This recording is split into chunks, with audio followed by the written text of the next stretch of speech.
After the White Sox lost the 1919 World Series to the Cincinnati Reds, Jackson and 7 other White Sox players were accused of accepting $5,000 each to throw the series. In September 1920, a grand jury was convened to investigate the allegations. Jackson's 12 base hits set a series record that was not broken until 1964, and he led both teams with a .375 batting average. He committed no errors and threw out a runner at the plate. However, the Reds hit an unusually high number of triples to Jackson's position in left field.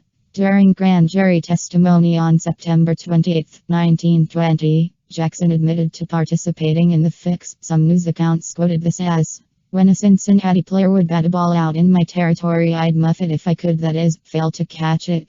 But if it would look too much like crooked work to do that, I'd be slow and make a throw to the infield that would be short. My work netted the Cincinnati team several runs that they never would have had if we had been playing on the square." That precise quote does not appear in a stenographic record of Jackson's grand jury appearance. In 1921, a Chicago jury acquitted Jackson and his 7 teammates of wrongdoing.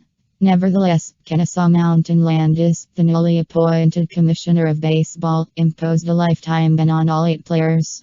Regardless of the verdict of juries, Landis declared, "No player that throws a ball game, no player that undertakes or promises to throw a ball game, no player that sits in a conference with a bunch of crooked players and gamblers where the ways and means of throwing games are planned and discussed and does not promptly tell his club about it, will ever play professional baseball." After the grand jury returned its indictments, Charlie Owens of the Chicago Daily News wrote a regretful tribute headlined, "Say It Ain't So, Joe." The phrase became legendary when another reporter later erroneously attributed it to a child outside the courthouse. When Jackson left the criminal court building in the custody of a sheriff after telling his story to the grand jury, he found several hundred youngsters, aged from 6 to 16, waiting for a glimpse of their idol.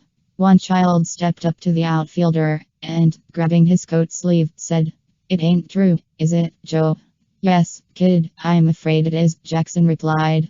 The boys opened a path for the ball player and stood in silence until he passed out of sight. "Well, I'd never have thought it," sighed the lad.